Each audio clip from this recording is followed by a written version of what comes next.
Boa noite a todos. Boa noite. Sejam muito bem-vindos. Todos bem? Obrigada, todos bem. Nós agradecemos a presença, numa sexta-feira aqui, quando eu ia especificamente para receber o nosso querido Gilvan de Souza Neto, que veio lá de Barra Velha, Santa Catarina, e está aí num simpósio, aí num hall de palestra desde quarta-feira. Amanhã tem mais palestra dele em outras casas. A gente agradece também o Edmar por ter conseguido esse encontro com a gente aqui. E no domingo ele volta para Santa Catarina. Então, antes de falar um pouquinho mais dele, vamos nos recolher, vamos nos preparar? Então, os nossos pensamentos elevados, unindo as nossas energias, os nossos corações, vamos saudando a espiritualidade maior, responsável por essa casa, por já ter também preparado esse ambiente para nos receber, que nós possamos, nesses poucos instantes, nos entregarmos a esta espiritualidade para que cuide do nosso corpo, do nosso espírito, de cada necessidade nossa, preparando nossa mente e coração para o entendimento do estudo da noite, e que o nosso querido palestrante seja muito envolvido para que seja feliz nas suas palestras, na sua palavra, nas suas colocações, para que seja uma palestra bem instrutiva para todos nós, encarnados e desencarnados. E assim, pedindo licença para iniciarmos o trabalho, nós vamos fazendo a prece que Jesus nos ensinou.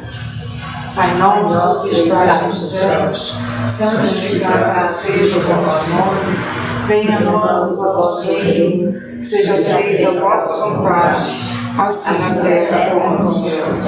O pão nosso de cada dia nos dai hoje, perdoai as nossas dívidas, assim como nós perdoamos os nossos devedores. E não nos deixeis cair em tentação, mas livrai-nos do mal. Que assim seja, graças a Deus, graças a Jesus. Só para vocês conhecerem um pouquinho mais do Gilvan antes da palavra dele, o Gilvan é escritor, ele tem um livro, ele é jornalista, ele está sempre com a gente, mesmo de longe, na Rádio Boa Nova e na TV Mundo Maior. Esteve na quinta-feira, quando chegou, 8 horas da manhã, Boa Nova também, falando do movimento espírita e do trabalho que tem a participação dele, do Dorival, da Rede Espaço Espírita. Eu sempre peço para que eles deem o endereço, se a gente quiser ouvir, participar, mas porque eu não decoro direito. Mas sempre eles colocam de uma forma que é meio difícil. Então vamos colocar bem fácil. Quem quiser ver a TV e a rádio e Espaço Espírita, que é deles, lá de Santa Catarina, como é que faz? A Rede Espaço Espírita é o Departamento de Divulgação da Comunhão Espírita de Amor. Nós temos a radioespaçoespírita.com.br, que são 24 horas por dia, que você pode escutar pelo site, nós temos um app no Google Play, né, Store, e tem também na rádios. E agora a gente está montando a web tvespaçoespírita.com.br, que vocês podem assistir pelo site, pelo youtube.com/TV Espaço Espírita ou pelo facebook.com/rede.espaco.espírita. Ela fica também 24 horas no ar com músicas, palestras, mensagens e, no caso, programa Dualidade, que é da TV Mundo Maior, mas eles também repassam lá, né, Edmar? Precisa, né? E é interessante a gente falar isso por conta dos nossos amigos internautas, que a gente também saúda aí e parabeniza, né, pelo acompanhamento aí da doutrina espírita, que sejam sempre muito felizes nessa caminhada. Então, ele está terminando o curso de Direito, o nosso futuro advogado, além de jornalista. Então agora a gente receber com carinho das nossas palmas, Gilvan de Souza Neto. Boa noite a todos. Boa noite. Boa noite. A Celina, ela enfeita o pavão, né? Mas, assim, quando se fala no ciclo de palestras, a gente estávamos com o Duílio aí no início, conversando sobre trabalho na doutrina, e o Duílio elogiava o Edmar, se o Edmar está presente, dizendo que o Edmar trabalha muito. E a gente tem realmente, né, Edmar, esse compromisso, porque o Evangelho nos completa, nos explica, nos renova, e a gente tem então o compromisso de realmente trabalhar. Como diz lá em Santa Catarina, no litoral, né, usando o sotaque do nosso povo lá do litoral, tem que trabalhar ligeiro. O catarinense não fala ligeiro, fala ligeiro, tem que trabalhar ligeiro, senão a gente não sai do lugar, né? Temos que avançar. Então a gente agradece a casa, aos Centro Espírita Amigos pela Fé, que notamos algumas similaridades com a nossa casa de oração, né, Dorival, fundada lá em Santa Catarina também. E posso dizer desde já, que é uma casa que pela forma que se apresenta tem cor, cheiro e alma de Chico Xavier, porque o Chico gostava da simplicidade, e é realmente a simplicidade que também faz o movimento espírita nos atrair tanto, e não necessariamente público ou essas outras condicionantes. Público, tarifeiros, é consequência, né? Consequência do trabalho, né, irmão? Então a gente também agradece a USE e a casa pela acolhida fraterna, e a Celina que agenda, né, os encontros, que indica, que referenda, porque se eu falar alguma coisa errada, daí ela me tira do sufoco que ela explica, né? Se a gente, né, der uma derrapada, o dirigente que tem o compromisso de consertar. Bom, nós vamos falar de religião e religiosidade. E sempre que a gente desenvolve esse tema, eu preciso de um copo com água para fazer a ilustração daquilo que a gente vai, de certa forma, conceituar, para que a gente entenda o processo da religião e da religiosidade na nossa construção individual, na condição de cristãos dentro da ótica espírita, dentro da perspectiva doutrinária espírita, e também coletivamente, para que a gente entenda essa religiosidade num plano mais ampliado de entendimento. Antes de falar de religião e religiosidade, nós temos que revisitar as obras da codificação e lá no próprio texto do Sr. Allan Kardec, o desafio que a doutrina nos faz há mais de 160 anos, que é o desafio do autoconhecimento, do conhece-te a ti mesmo, né? Não é à toa que esse desafio lhe perpassa os séculos das existências pretéritas que tivemos, né? E nos desafia, tanto que lá no oráculo de Delfos já se buscou esse entendimento, e houve então o desafio do sábio da antiguidade que nos disse: conhece-te a ti mesmo. Para entender religião e religiosidade na perspectiva espírita, nós precisamos então entender que é justamente o espiritismo que vem trazer para nós a capacidade do autoconhecimento, de entender que somos espíritos na caminhada, somos espíritos muitas vezes em desafios interiores múltiplos de variada ordem, de busca psicológica ainda muito inicial por nós mesmos, em busca de entendimento do que somos e o que queremos, e ainda espíritos que precisam realmente, e não nos desligaremos mais desta busca, então, do bem, do belo e do sagrado, através das lentes da doutrina. E é a doutrina que nos faculta essa compreensão mais ampliada da vida, porque ela nos traz então muitas verdades. Somos espíritos imortais, tivemos começo, mas não vamos ter fim. Olha que bela e boa notícia de uma sexta-feira: não teremos, nossa vida não acabará, né? Não acabará. Teremos ainda muitas quedas, muitos tombos, percalços, dificuldades, mas nós não teremos um fim, porque este já é um galardão, este já é um prêmio que Deus nos deu ao nos criarmos. E atravessamos aí uma esteira de experiências reencarnatórias, até de tempos imemoriais, porque nós não sabemos onde nós estávamos quando no reino animal inferior, né? Onde o nosso princípio inteligente estagiou, né? Nós vimos a gatinha ali da entrada, aquela pretinha, né? Como Deus vai utilizar aquele princípio inteligente na construção da sua criação? A gente não sabe dizer, nem ela sabe. Ela não tem consciência ainda, não tem consciência nem da própria finitude física. Os animais não sabem que vão desencarnar, Nós, com a razão, já sabemos que vamos um dia desencarnar aqui, mas que o nosso processo continuará, como o dela também continuará, né? Eu tenho lá em casa uma pretinha igual aquela ali e mais um gatinho. Ele nasceu lá em casa, ele foi pra rua, arrebentou-se todo e volta e meia ele volta. Tem ração, tem água, né? Tem leitinho. Eu sempre digo pra esposa, o apelido, ele é gato com apelido, vocês já viram isso? Gato com apelido? O nome dele é Máscara, mas aí de casa ficou Maca pra abreviar. Aí o Maca vem da rua com a pretinha, ele dá uma namoradinha com ela.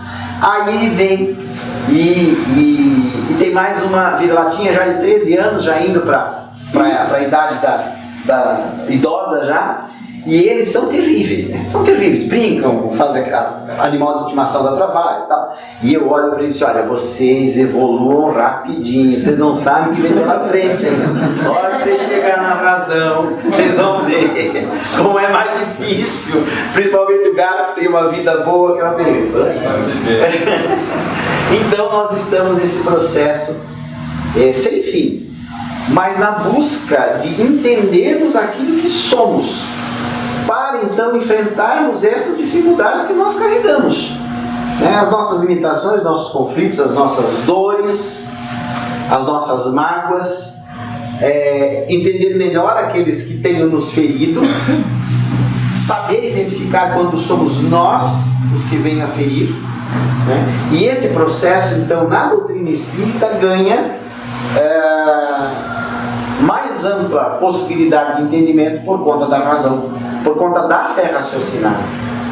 A gente passa a entender melhor a nossa posição, o nosso compromisso com o mundo, porque esta fé possibilitada pela doutrina espírita, ela vem com a luz da razão. E a gente pega um texto do Evangelho, né, do 1864, até o Livro dos Espíritos, antes até 1857, você abre.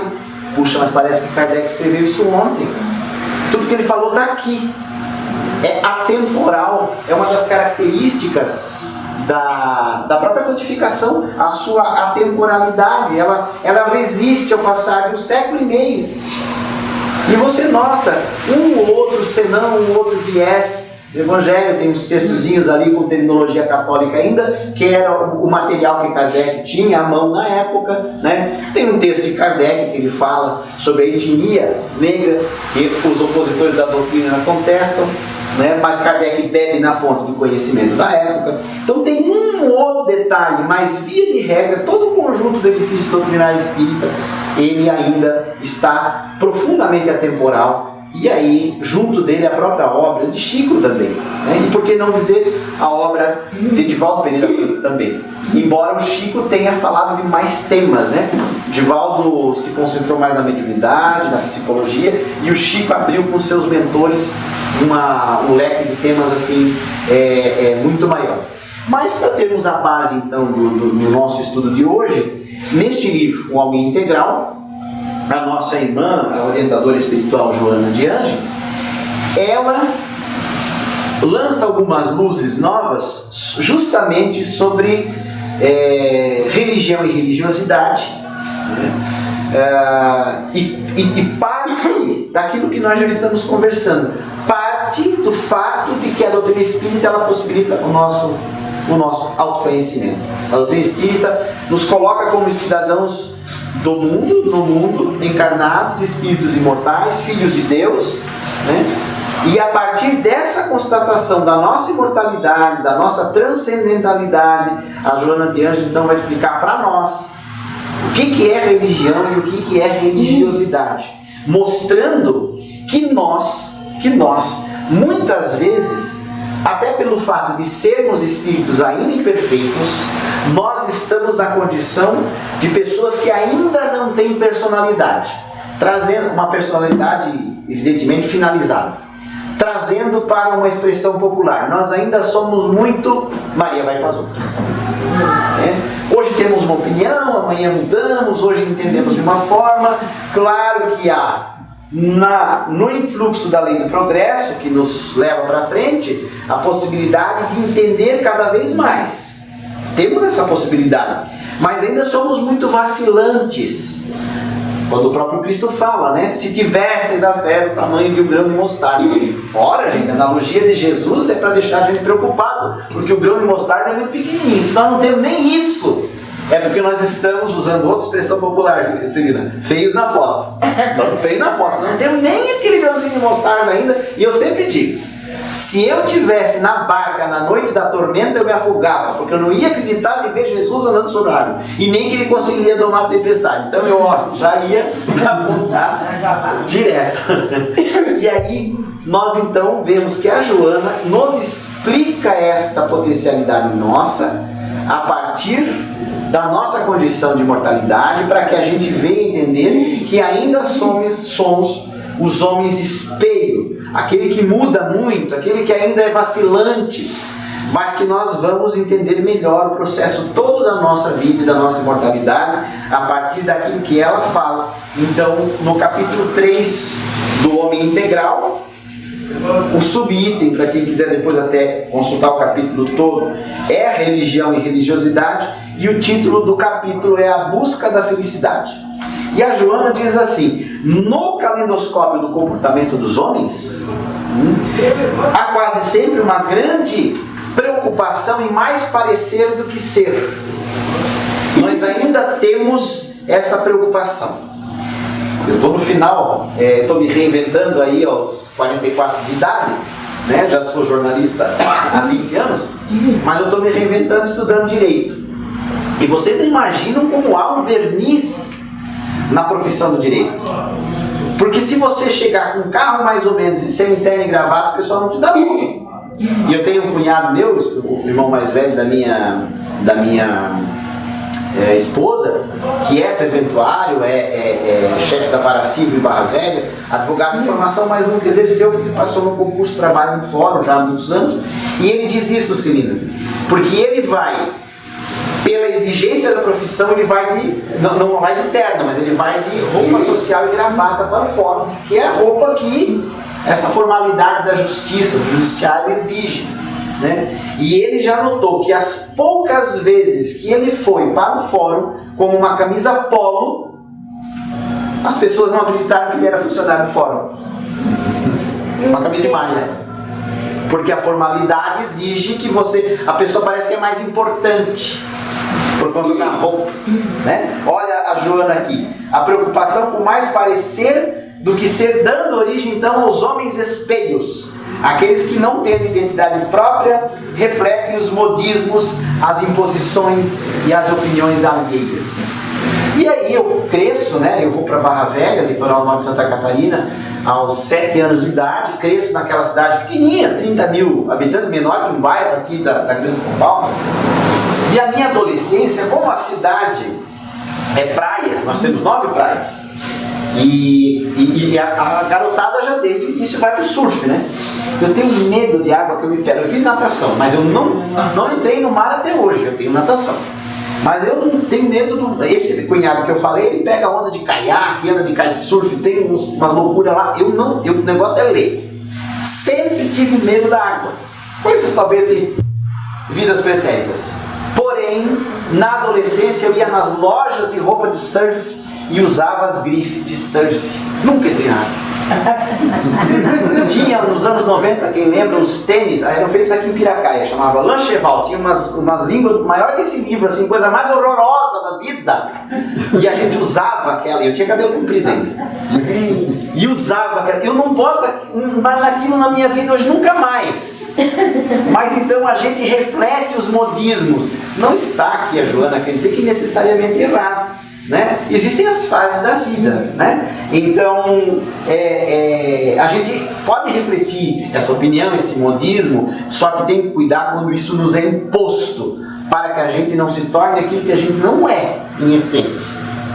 Porque se a gente viver muito nas máscaras da sociedade, a gente acaba se esquecendo mesmo de quem a gente é. E o Chico dizia, quando falamos que a casa tem cheiro e alma de Chico, o Chico disse que um dia o senhor chegou: Chico, eu vou te dar uma fazenda de presente. Aí o Chico olhou: você está louco? O que você quer com isso? Eu preciso continuar a viver, a seguir a minha vida no padrão em que eu fui criado. Porque ele tinha consciência da sua condição no mundo, pelo Espírito que era e é Francisco Cândido Xavier. É interessante porque quando o Chico dizia assim, eu sou um cisco, se tirar o Fran fica só o cisco, eu sou um médio, e médio é igual capim, morre um aqui já nasce outro ali. Parecia que o Chico estava tão se reduzindo, né, Celina? Parecia que ele, né? Mas veja bem, a dimensão do entendimento de Chico Xavier era outra. Ele tinha um entendimento cósmico da sua função. Ora, nós somos aí 5% dos brasileiros, nós os espíritas, entre as religiões, No último Ibope deu 3%. Deu 3%, né, Edmar? Aí entre os simpatizantes chega perto de 20%, mas deu 3%. Até o Edmar está mais por dentro dos números. É uma pesquisa Ibope recentemente, não é o censo. Então o Chico era o líder que não queria ser líder, que nunca quis ser. E ele era, sobretudo, o homem que tinha consciência de que então era a referência principal de uma filosofia, como a doutrina espírita, de uma proposta religiosa. Para alguns é moral, para outros é religião, para outros não é. Isso é um debate secundário, mas de uma ciência de 3% dos brasileiros. Com mais ali simpatizantes, 20%, né? Porque o espiritismo acaba sendo o segundo time, né? Dos católicos, né? A segunda camisa, né? Eu tenho um sogro que é fanático pelo Flamengo. Ele diz assim, poxa, Gilvan, mas eu gosto tanto do Santos. E ele ganhou uma camisa original do Santista lá em Barra Velha, prefeito até da cidade, e ganhou de presente. Ele disse, poxa, se eu não fosse flamenguista, eu ia torcer pelo Santos, porque eu tenho tanto carinho por da época do Pelé, né? Puxa, então assim é o espiritismo para os católicos, ele acaba sendo a segunda camisa. E o Chico, quando dizia que era cisco, então ele tinha esse entendimento do que é ser representante de uma doutrina minoritária. Nós somos poucos, e brigamos tanto, né? Brigamos tanto, né? Divergimos tanto, né? Nas várias vertentes interpretativas do movimento espírita, a gente acaba divergindo e não sentam junto na mesma mesa, e tem isso, tem aquilo. Não precisa disso, que a rigor nós devíamos nos unir pelos postulados principais e não nos dividir pelos entendimentos secundários, né? Essa reflexão que tem que ficar. Adota, diz Joana, uma fórmula religiosa sem que se viva de forma equânime dentro dos cânones da religião. Ela está dizendo aqui que muitas vezes a gente vai para a religião e transforma a nossa vida religiosa numa obrigação social, sem a contrapartida do sentimento. É a experiência da religião sem religiosidade. Eu tinha uma conhecida em Barra Velha que uma vez nos convidou para a formatura, para a catequese da filha dela, muito amiga nossa. Nós chegamos lá, meus avós estavam encarnados ainda, fui criado pelos avós, chegamos e ela estava então fazendo a comida, né? Festa religiosa tem que ter comida. E ela era dona de peixaria. Aí chegamos, você não foi na missa da primeira comunhão da filha? Não, o Chico levou a Dani lá para fazer a primeira comunhão, porque eu não acredito nisso. Submeteu a menina a 2 anos de catequese, para quê? Se não acredita? Então a religiosidade acaba sendo muitas vezes, não uma religiosidade verdadeira, mas acaba sendo um compromisso social. Você tem que ir para cumprir os sacramentos, né? As regras, as fórmulas, né? É a experiência da religião sem religiosidade, aparência social, e o conceito de Deus se perde na complexidade de fórmulas vazias do culto externo. Tem culto em algumas religiões em que 80%, 90% dele é sacramento e é fórmula, é ritual. Não, você vai ver muitas vezes uma pregação, uma homilia, é 15 minutos, 12 minutos, 20 minutos, que é aquilo que você absorve do Evangelho, que deveria ser o principal, e o resto é ritual, é cantar, é sentar, é levantar, com todo respeito, né? Mas a Joana faz essa crítica respeitosa aí, né? Dizendo assim que a manifestação da fé íntima desaparece diante das expressões ruidosas, destituídas dos componentes espirituais da meditação, da reflexão e da entrega. Para uma vivência religiosa real, nós teríamos, independentemente de Estando no catolicismo, na igreja evangélica, na igreja pentecostal, hoje nós temos até que dividir, tá, gente? Evangélico histórico tem um entendimento já, o evangelho e o pentecostal hoje, né, é outro entendimento mais literal da Bíblia. Mas sejamos então, mesmo não cristãos, budistas, islâmicos, hinduístas, temos que entender que temos que ter meditação, reflexão e entrega. Entrega é o trabalho, é o andar ligeiro. Entrega é o trabalho. Nós temos que ter isso, senão nós não estaremos vivenciando essa religiosidade da maneira como ela deve ser vivenciada, porque nós estaremos apenas no automatismo, né, do ele vem, faz a prece, conduz o trabalho, fecha a casa espírita, vai paga a conta, né? O espírita paga, bota a mão no bolso para manter a casa aberta, e assim vai, no outro dia vem de novo, vai, e está tudo muito mecânico. A própria correria da vida da gente, né, Celina, faz a gente muitas vezes nem ver, é mecânico. Tem que cuidar com isso, tentar absorver, que seja 5, 10 minutos da mensagem, para a gente escapar desse mecanicismo. A religião se destina ao conforto moral e à preservação dos valores espirituais do homem, demitizando a morte. Ou pelo menos deveria. A religião deveria nos tirar o medo da morte, em especial a doutrina espírita, que, como nós falamos no início, é uma doutrina de reflexão e de entendimento da vida. Então nós não temos que ter o medo da morte. Agora, é natural, a gente pode dizer, Jovan, mas eu tenho medo da forma como eu vou morrer. Isso é muito natural, né? Um processo de doença degenerativa, né? Um acidente trágico, né? Qualquer forma de desencarnação, né? Prematura, isso é natural que a gente não queira. Por exemplo, ninguém quer ficar preso muitas vezes a um leito, né? Dependendo dos familiares. Isso tudo é muito natural. Agora, o medo da morte em si não há cabimento na perspectiva da doutrina espírita, porque nós então entendemos que há algo mais, né? Em vez, a religião real, diz Joana, e a religiosidade real é aquela que, ao invés da proibição castradora e do dogmatismo irracional, agressivo à liberdade de pensamento e de opção, a religião deve favorecer a investigação em torno dos fundamentos existenciais. De onde eu vim, quem eu sou, para onde eu vou. Na doutrina espírita tem mais uma pergunta, né? O que eu sinto? Que a doutrina nos responde. Muitas vezes ela chega aqui com a mediunidade toda desacertada. O que eu sinto é a mediunidade. Veja bem, né? Em vez de proibição castradora. Ontem ainda um rapaz na rede social colocou assim, um grupo de debates espíritas: mas o que o Porta dos Fundos fez no especial de humor deles do Natal é blasfêmia e heresia. Usou esses dois termos. E aí o pessoal argumentou, o pessoal comentou assim, tá, mas você está usando dois termos que não são espíritas. Não há esse conceito de blasfêmia e heresia na doutrina espírita. Evidente que ali houve mais piadas indevidas, desrespeitosas com figuras que para nós são sagradas. Evidente que houve. Ano passado, no especial do ano passado, eu comecei a assistir. Quando eu vi que era naquele tom, eu não continuei mais. Esse ano foi tão falado que eu com a minha esposa botamos na Netflix e fomos assistir. O que eu vi? Eu vi piada ruim, eu vi piada boa, eu vi piada mais ou menos, e eu cheguei à decisão, ao término do programa, que aquilo não agrega para mim.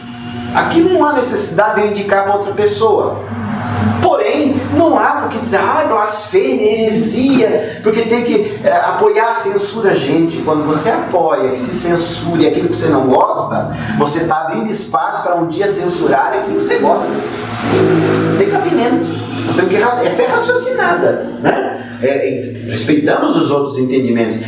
Houve piadas ali de profundo mau gosto com Maria, com Deus, né? Porém, temos que entender como peça ficcional. É muito pior um pastor que é líder religioso chegar numa madrugada em TV aberta, pregação, uma estátua de Nossa Senhora Aparecida e chutá-la e chamá-la de boneco horroroso.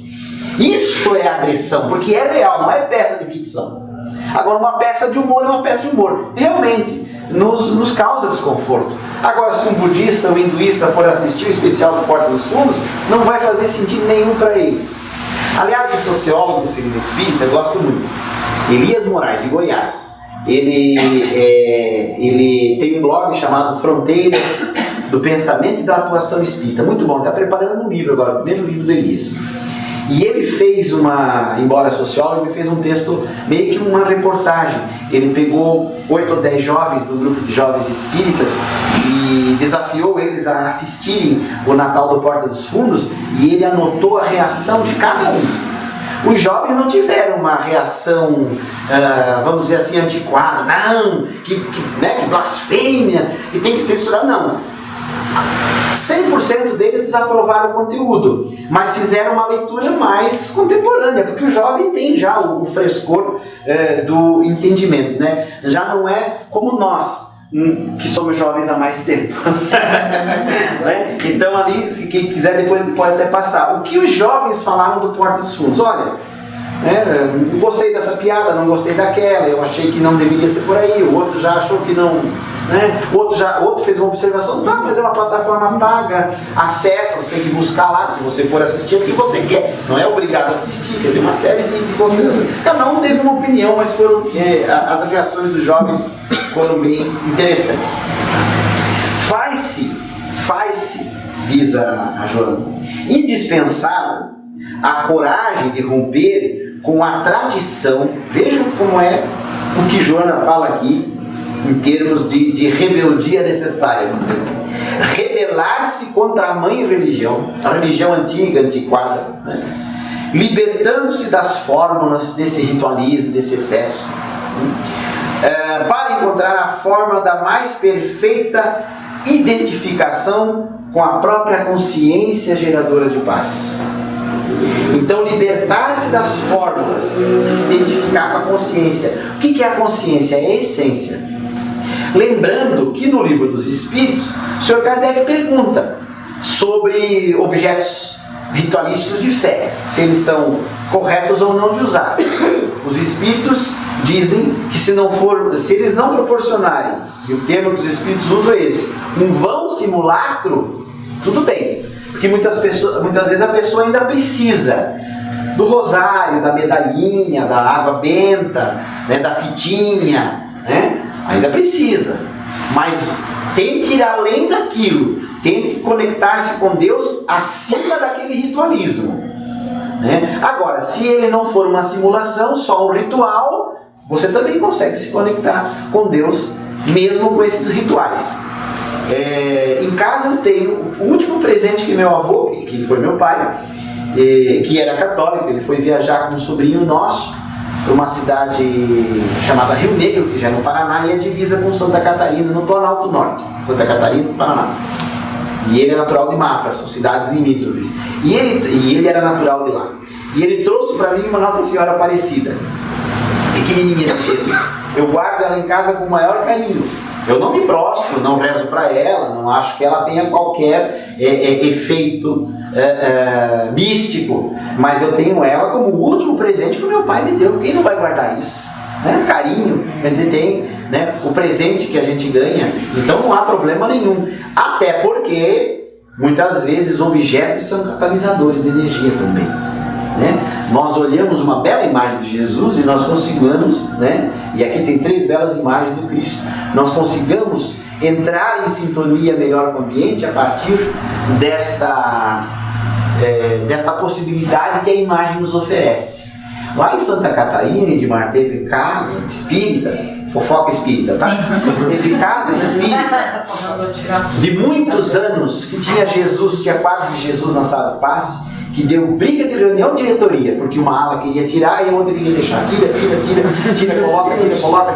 A gente se divide por questões secundárias, vamos abrir um pouco mão da nossa opinião e entendermos que há necessidade de uma democracia. O maior voto, o maior número ganha. Mas, porém, para que criar problema com isso? Né? Nós não temos necessidade disso. Aliás, na revista da Mansão do Caminho, dos anos 90, o Washington Bezerra, que é um articulista que escreve para o Edivaldo, da Mansão do Caminho, Ele fez uma pesquisa com base em documentos históricos e na revista espírita, né, sobre o mobiliário da Sociedade Parisiense dos Espíritas. Kardec tinha um quadro de Jesus na parede, lá na Sociedade Parisiense. Tinha uma estátua de São Luís, porque era o protetor. Praticamente ele era devoto. Era devoto. Tinha uma estátua de São Luís, né? Inclusive depois Chico também, São Luís Gonzaga, o Centro Espírita Luís Gonzaga, embora digam que são Luíses diferentes. Um era Luís Gonzaga e o outro era Luís, rei de França, né? E tinha um busto de Jesus em coroa de espinho do outro lado. Obra de arte. Evidente que Kardec não ficava ajoelhado para essas peças decorativas para rezar, mas eles eram decorações do ambiente, deixam o ambiente mais bonito, deixam, né, espalha a energia de Jesus, né? E nós temos que entender então desta forma, né? Então, romper com esta religião dogmática, castradora, com essas fórmulas engessadas, né? O desafio consiste na coragem da análise do conteúdo da religião. Quem é que analisa o conteúdo da religião? Muitas vezes vai surgir divergência. E aí um fica de bico com o outro, porque divergir não pode. Você tem o teu entendimento, tem o meu. O que é mais sagrado entre nós? Eu tenho explico os postulados básicos, vamos seguir assim, né? Essa busca preserva a liberdade íntima do homem perante a vida, que lhe dará capacidade para distinguir em que acredita e por que em tal crê. Então, assim, na doutrina espírita nós não apenas cremos, mas aí nós passamos a saber por que cremos, a entender o processo, né, natural da vida e das relações da divindade conosco, dos mecanismos da justiça divina, dos meandros, né, das dores humanas que a gente ainda vê, que muitas vezes Deus parece então um sádico, né, gerando todas as misérias humanas que a gente vê. No Natal nós fizemos uma atividade assistencial na casa de Natal, com distribuição de brinquedos, e os tarefeiros foram então a comunidade. Nós estamos já no Morro, que é uma comunidade já socioeconomicamente mais carente, embora não seja a área mais carente da cidade, mas ela tem algumas ruas em situação de muita carência.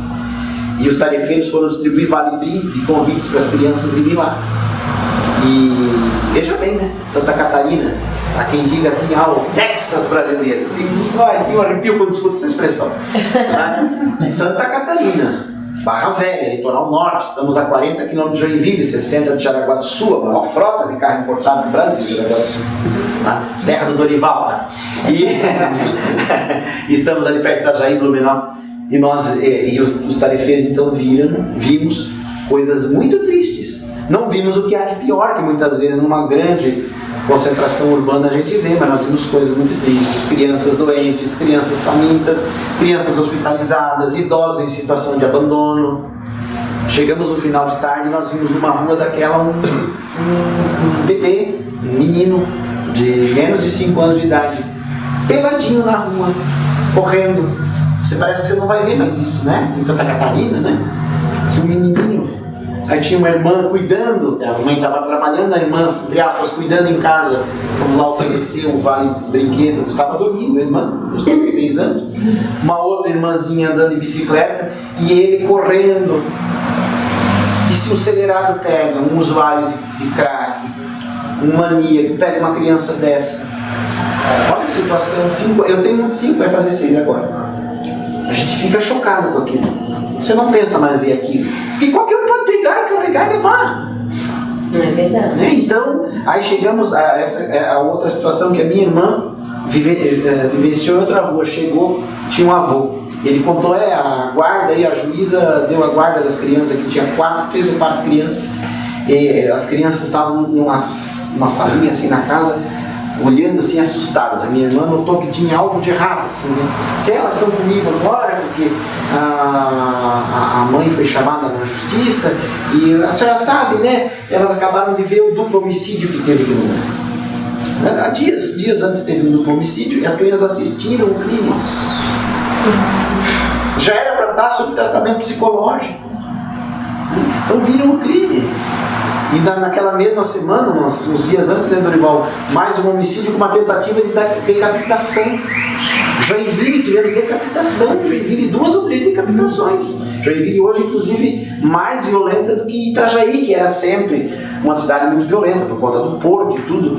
Então esses dramas humanos a gente vê e acha, poxa, Deus não está vendo isso? Mas o Espiritismo nos ensina a entender o processo todo das dores humanas. E já não se torna então importante a religião, olha, outra observação dura de João. Já não se torna então importante a religião formal e circunspecta. Olha o excesso de regras nas casas espíritas, né? Muita regra, muita documentação, né? Fechada e sombria, mas a religiosidade interior que aproxima o indivíduo de Deus em toda a sua plenitude. Então temos que ter menos fórmulas e mais fraternidade, mais entendimento, mais tolerância. Tolerância para o outro tem que também comigo, né? Eu sempre digo, vai conviver uma semana com o Giovanni, para ver como é que ele é. Vai trabalhar com ele. Aliás, eu vou contar uma história minha também, a gente vai contar a história, vai ser... A gente é vilão, tá? O palestrante não deve contar a história quando é herói não, para não se achar. Então, na terça-feira, antes de vir para casa, preparar a mala para vir para Guarulhos, eu briguei com meu patrão 2 vezes. Numa de dar soco na mesa. E depois aí a consciência, meu Deus, você vai de palestra, você vai para São Paulo, você está pensando da vida. Não é nem mentor não, é a consciência. Deus diz, Kardec está escrito lá. Puxa, por que você fez isso? Tal. Eu tenho um patrão, quem é mais antigo aqui lembra do desenho do Pica-Pau? O Pica-Pau ele brigava com o índiozinho que tinha uma tempestade na cabeça, que era o grande chefe chuva na cara. Vocês lembram do índiozinho? É o meu patrão. Eu peguei, só que a gente briga daí meia hora, tá tudo beleza. Aí hoje ainda conversei com ele, um negócio ali, um arquivo e tal. Aí, beleza. E eu tenho ansiedade. E a ansiedade, assim, num nível bem... tomo remédios, inclusive. Aí tá, sempre que eu viajo, Neymar, eu tenho insônia. A noite anterior da viagem acabou-se. Eu já fico pensando no documento na hora do avião, na hora do carro, não sei o que para pegar, não sei o que. E eu me preparei, assim, pronto, mais uma noite sem dormir, porque amanhã vou para Guarulhos. Beleza. Desabei, gente, dormi a noite inteira. Ainda falei para a esposa, no outro dia, botei para despertar às 7h30. No outro dia, acordei 6h30 e disse, Angelita, como eu dormi bem. Que beleza, obrigado, chefe. Porque você descarrega tudo antes e foi a ansiedade embora e dormia, beleza. Brigue com seu chefe. Não. Não, tente entender também o lado dele, né? Nós temos que saber disso, né? Mas a gente não é de ferro, nós somos então espíritos na caminhada que temos que entender então nossas limitações para saber que não existe evolução do dia para a noite. Nós não somos, nós não vamos nos tornar espíritos puros amanhã. A forçação de barra nesse sentido de autoaprimoramento, ela gera uma santidade de fachada e a gente fica preso naquilo ali e a gente não é assim, nós temos quedas e várias e conflitos e traumas e tudo mais, né? Então, considerando a origem espiritual do indivíduo e a sua relação com a força criadora do universo, um Deus, nele permanece o germe da religiosidade, aguardando o campo fecundo para desabrochar. Nós temos então neste processo de mortalidade o germe do bom sentimento, o germe do perdão, o germe das virtudes, sejam quais forem, está ali. Nós já conseguimos nos doer ao ver a criança nua, pobre bebezinho correndo no meio da rua. Nós já conseguimos. Nós não vamos, evidentemente, mudar o mundo amanhã. Mas nós podemos contribuir para suavizar as dores alheias e as nossas por consequência. Outro dia, o Bacelli conta que estava em transe com os espíritos, o médium Carlos Bacelli, e ele visualizou o Dr. Inácio Ferreira e disse: Dr. Inácio, como é longa a trajetória do espírito, não é? Dr. Inácio Ferreira, é verdade, meu filho. Que coisa, né? Que milênios que temos à frente ainda, né, Dr. Inácio? É verdade, meu filho. No que vai dar isso, Dr. Inácio? Isso vai ser o seguinte, você vai evoluir, vai ganhar a criação de um planeta sob sua tutela, vai encarnar, ninguém vai te entender e vão te matar numa cruz. Esta é a evolução do Cristo, que foi incompreendida e é incompreendida até hoje. Estão vendendo o Cristo por dinheiro. Estão fazendo sinal de arma dentro das igrejas, gente. Vá defender o seu candidato lá na rua, seja de esquerda, de direita, de centro. Aliás, perguntaram outro dia, né? Gilvan, você perguntaram, né? Mandaram para mim, Gilvan, você já viu isso aqui? Uma montagenzinha de internet. Kardec era médium de direita ou de esquerda? Resposta, era médium de centro. Então, nós temos que entender isso. Sinal de arminha não é. Defesa de tortura de pena de morte, não é. Posição política partidária, lá fora. Discutir, evidentemente, a filosofia de um e de outro, né? Não há problema, desde que a gente saiba, né? Não acirre as posições individuais, para não causar mais divergências. E nós estávamos com o Duínio no início falando dos grupamentos humanos, e aí os espíritas, como é difícil lidar com as diferenças, né? Com as divergências. Então essas opiniões hoje num cenário muito polarizado, né? Ontem nós vimos aí um vídeo de um secretário de cultura de conotação nazista, uma coisa impensável em 2020. Parece que foi exonerado, infelizmente. Nós estamos flertando com coisa muito perigosa, com discursos de ódio. Nós temos que orar pelo Brasil, para nós virmos assim, então, o coração do mundo é a parte do Evangelho. Né? As suas aspirações não se fazem atormentadoras quando sintonizadas com a religião na espiritualidade de maneira real. Não mais surge a solidão como abandono e desamor. E dilui-se o medo ante uma religiosidade que empregue na vida com esperança, alegria e fé. E os outros que camuflam a sua realidade e vivem muitas vezes conforme os padrões detestados que lhes são apresentados ou impostos pela sua sociedade, estes são sofredores. Porque a gente vive então aquela religiosidade de fachada, santidade de fachada, status social de fachada, rede social. Então, vocês já viram alguém infeliz? O verniz da rede social, todo mundo perdoa todo mundo é religioso, todo mundo ama Deus, Jesus, Maria, a beleza, as famílias se abraçam, é uma maravilha. E a história do menino, a Celina gostou, disse que não conhecia o menininho, chegou para o pai, dirigente espírita, e disse: pai, o pai podia montar um centro espírita lá em casa, né? Por que, meu filho? O pai é tão bom contar no centro espírita. Estende lá para casa. Então a gente tem essa situação, né? Olha, vejam bem, quem camufla a realidade vive muitas vezes como os padrões detestados que lhes são apresentados ou impostos pela sua sociedade. O grupo social, porém, os rejeita, diz Joana, por sabê-los inautênticos. Quando você tenta forçar a ser aquilo que você não é, a pessoa ganha R$1.800 de salário, mas ele tem que, para se inserir no grupo, comprar aquela camiseta caríssima de R$600. Mas o cara ganha 1.600. Aí vai lá, parcela, mas ele quer se inserir no grupo. Só que diz Joana, o grupo sabe que você não é autêntico, sabe que você não é um deles. Aquelas jantares de rico, né? Se tiver alguém rico aqui, pode até confirmar. A etiqueta social, o príncipe Harry está fugindo disso, né?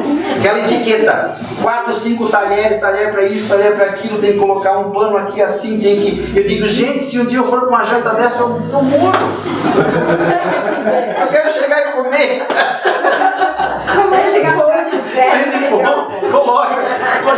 Gente, aí eu vou lá forçar a ser o que eu não sou, né? Não sou, eu não nasci desse meio. Agora, assim, realmente, estamos falando, né, Celina? Né, quem já viajou pra fora, e uma vez eu viajei com a esposa, aí em Milão, nós fomos pra Itália. Aí a Angelita, minha esposa, disse: sabe que tem uma coisa que irrita nesse povo de Milão? Eu disse, o que, Rita? É que eles são naturalmente chiques. Gente, até os homens com um lencinho, com, né, mais arrumados e tal, e a gente sai lá da Barra Velha. Então, quem vê que é de longe sabe que é inautêntico, porque a gente está tentando forçar a ser coisas que a gente não é. Não que a gente não deva ir, se for convidado, não é isso. Joana não está proibindo a gente. Ela está falando das forçações de barra, né? Da gente ser aquilo que ele não é. De expor aquela felicidade de Facebook, tudo que acontece no dia coloca no Facebook, como se todo mundo tivesse interessado em saber que você foi no mercado. Cuidado com essas exposições, né? Com essas coisas de fachada, né? Em Barra Velha teve um senhor que foi candidato a vereador e colocou lá uma série de propostas e a foto dele. Sou candidato a vereador pelo partido tal, tá? E o outro escreveu embaixo: esse aí me levou um novilho, não me pagou até hoje.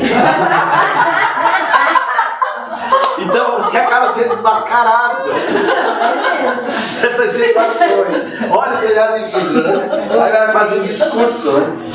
É saber retirar do insucesso esses resultados para o nosso amadurecimento. É preciso que o homem se arrisque, diz Joana, se aventure, mesmo que esta decisão o faça ansioso quanto ao seu desempenho e aos resultados. Muitas vezes a gente fica temeroso. E às vezes na casa espírita mesmo, né, Duílio? A pessoa está 15, 20 anos na casa espírita, não quer fazer uma abertura, não quer fazer uma leitura, está com medo. Enfrenta, porque vai te fazer bem, você vai crescer. Então temos que entender essa proposta da mentora, né? Que diz também, ó, ninguém pode superar a ansiedade natural que faz parte da realidade humana. A insegurança, o medo. Aí o pessoal fala isso, mas tu não vai nadar na praia, né, seu danado? Desde que não extrapole os limites, ultrapassando o conflito do neurótico, né? Porque aí você fica também num quadro de neurose, né? Para forçar ou não forçar, né? Buscar sempre o caminho do meio, né? Das manifestações primárias com sacrifícios humanos até as expressões metafísicas, toda uma herança psicológica e sociológica se transferiu através das gerações, produzindo um natural sentimento religioso que permanece em a natureza humana. Então o nosso sentimento religioso, ó, a gente querendo evoluir, o sentimento religioso está aí latente e nós estamos vivendo isso, nós estamos todos nesse processo, somos todos iguais, né? Essa manifestação primária de sacrifício humano era a forma de se viver a fé daquela época. As religiões primitivas ainda vivem a fé de alguma maneira desta forma. Ainda existe. E é interessante, gente, que outro dia, eu gosto muito assim da cultura da Umbanda, da cultura religiosa, da mitologia, a Umbanda como cultura brasileira e expressão de fé também, embora eu não seja umbandista. Mas eu estava vendo o culto aos orixás, que vem antes da própria Umbanda, porque é ancestral, né? Vem mais com o candomblé do que a própria Umbanda, né? Porque quem cultua o orixá é o candomblé. Mas eu estava vendo os orixás do Haiti e os orixás de Cuba têm os mesmos nomes do orixá brasileiro. E vem da onde? Vem da África. Veja que ancestralidade, e é uma expressão muitas vezes primitiva, né? Nós temos aí, por exemplo, mesmo no Haiti, República Dominicana, Trinidad e Tobago, Cuba, como falamos, Venezuela, nós temos expressões religiosas agressivas ainda, Filipinas, automutilação, prega na cruz, um prego real, tudo isso é uma violência contra si, contra o corpo, né? Não se enquadra mais nos dias de hoje, né? Então, o homem nasce vinculado a uma crença, como diz Joana, por atavismo ancestral, mas ele precisa entender, então, que a religiosidade como nós falamos, então, que precisaríamos do copo para explicar, entender religião e religiosidade é fazer uma analogia muito simples entre um copo de água com água. A religião é o recipiente. E esse recipiente muitas vezes vem com rótulo: catolicismo, doutrina espírita, o espiritismo, evangelismo, pentecostalismo, budismo. Aí está o recipiente com o seu rótulo. A religiosidade é o que tira a sede. Porque se o copo estiver vazio, você vai continuar com sede. Então a religiosidade é o que está dentro, é o líquido, é a essência. E é tão importante entender dessa forma que Jesus, para finalizar, Jesus justamente usa essa ilustração da água para consolar e orientar a mulher samaritana num dos diálogos mais bonitos, porque aquela mulher era o que se chamaria hoje, numa terminologia até católica, não espírita, era o que se chamaria hoje de pecadora. Ela havia tido 5 relacionamentos e ela era da Samaria, a última das tribos, a mais alvo de preconceito da sua época. Os homens não dirigiam a palavra para as mulheres e o Cristo rompe com aquela formalidade. O Cristo, além de religioso, também teve uma função política. Não foi pela palavra de tolerância, amor e perdão que o Cristo foi assassinado. Foi por romper com alguns padrões. E ele dirige, ele vê aquela mulher com um cântaro na fonte de Jacó e dirige para ela a palavra. Ninguém dirigia para uma mulher da Samaria. Primeiro porque era mulher, segundo porque era de Samaria, e terceiro porque tinha 5 maridos. E o Cristo não levou nada disso em conta. Ele disse, mas a água verdadeira que vai tirar a sua sede não é necessariamente esta. É da nossa mensagem, da mensagem viva do Evangelho. É a fonte da água viva. Então o cântaro, o poço, era o recipiente, mas a verdadeira água era a religiosidade que o Cristo expressava no seu Evangelho. Imagina quem seja essa mulher samaritana hoje, né? Quantas vezes já reencarnou da Serra de Jesus?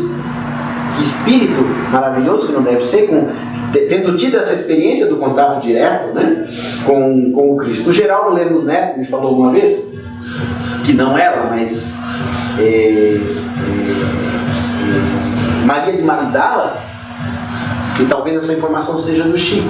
A gente não deve levar muito em conta especulações reencarnatórias, mas quando é bonito, não há por que não falar. Geraldo Lemos Neto disse assim, Juvan, para mim, Madre Teresa de Calcutá é Maria de Magdala. É ela que voltou. Quem era o Chico? Talvez Francisco de Assis? Quem era a Irmã Dulce? Quem era a Irmã Dulce do Evangelho?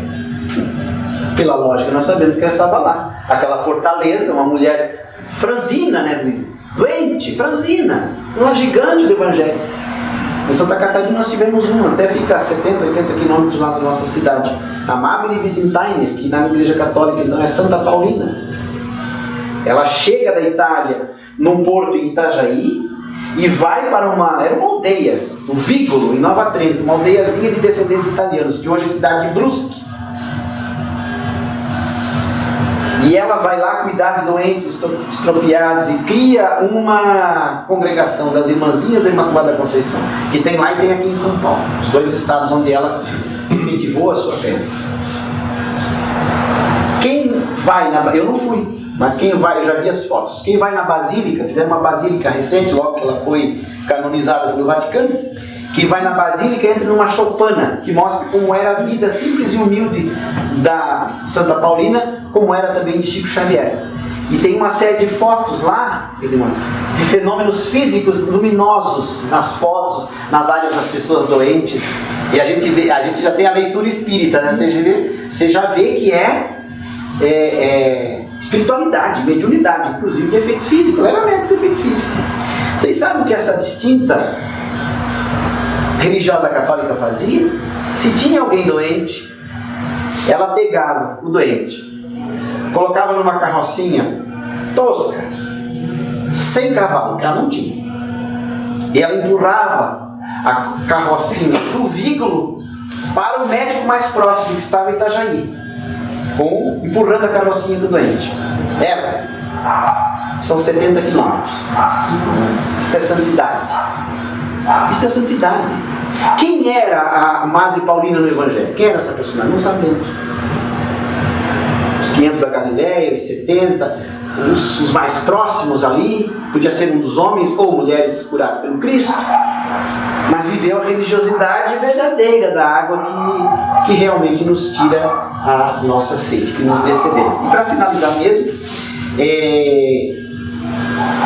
eu vi, acho que até foi na Rádio Boa Nova, esta poesia, que não é espírita, declamada pela Irvênia Prada, é uma médica espírita que cuida muito da questão dos animais.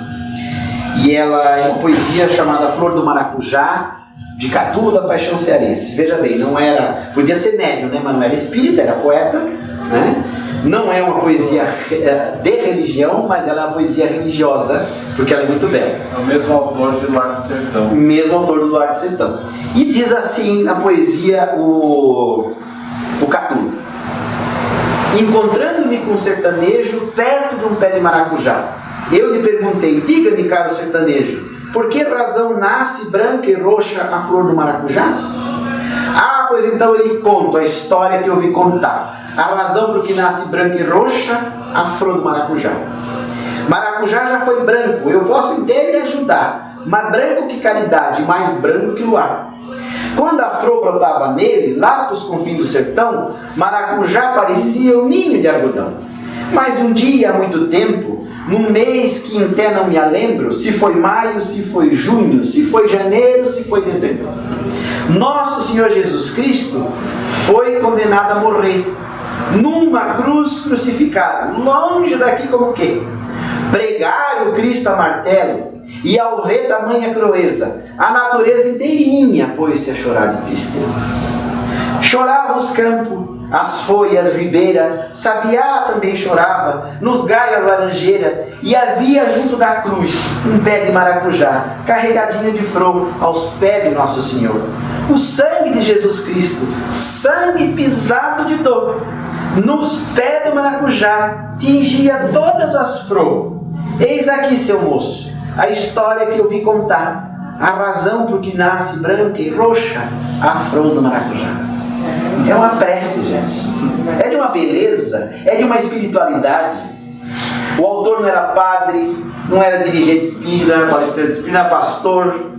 Talvez fosse médium, porque com tanta beleza, né? Essa aqui é a espiritualidade. Numa simples poesia você encontra tanta beleza, né? Então nós, mais uma vez, para os nossos irmãos em casa, a gente agradece o carinho, estouramos um pouquinho, né? Porque falamos demais. Então muita paz, que Deus nos envolva.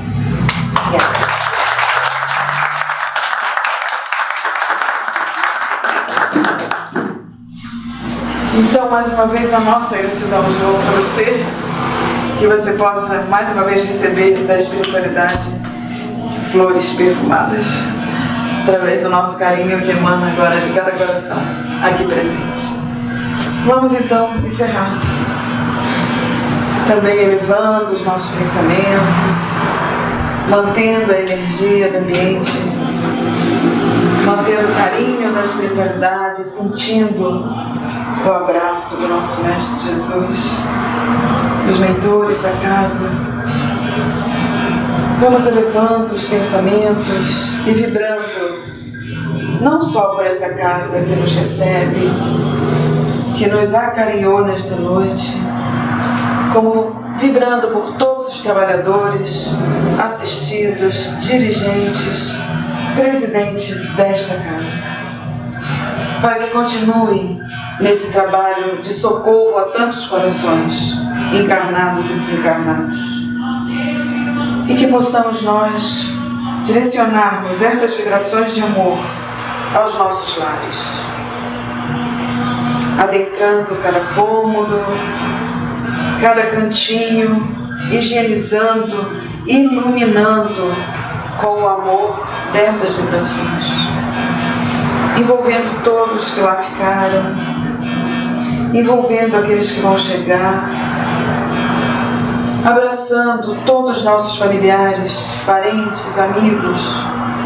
conhecidos e também os nossos irmãos desconhecidos nesse exato momento da nossa existência, pois sabemos que temos muitos e muitos nas nossas caminhadas. Que possa essa energia de amor invadir a nossa cidade, o nosso estado, o nosso Brasil também, em cada canto, dirigentes, pessoas com missões definidas em cada canto, em cada lugar, em cada posição, envolvidas em sabedoria e em amor.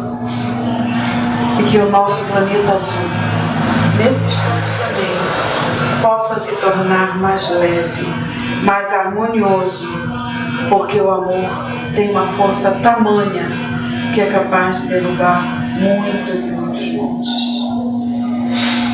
Então, nesse instante, somos o melhor de cada um de nós. E essa luz nos traz toda a gratidão por tudo que recebemos, por tudo que somos, que nos tornamos até o dia de hoje. Que a nossa gratidão possa nos tornar fortes e seres humanos melhores. Porque nesse instante também nós nos entregamos nas mãos do nosso Pai Maior, para que seja feita sempre, sempre a sua vontade. E agradecidos pelo que estamos, nós pedimos licença de nossa parte para encerrarmos a palestra, as atividades da noite, dando graças a Deus e graças a Jesus. Que todos possam retornar aos seus lares, debaixo da proteção do nosso Mestre e do nosso Pai. Que assim seja, graças a Deus.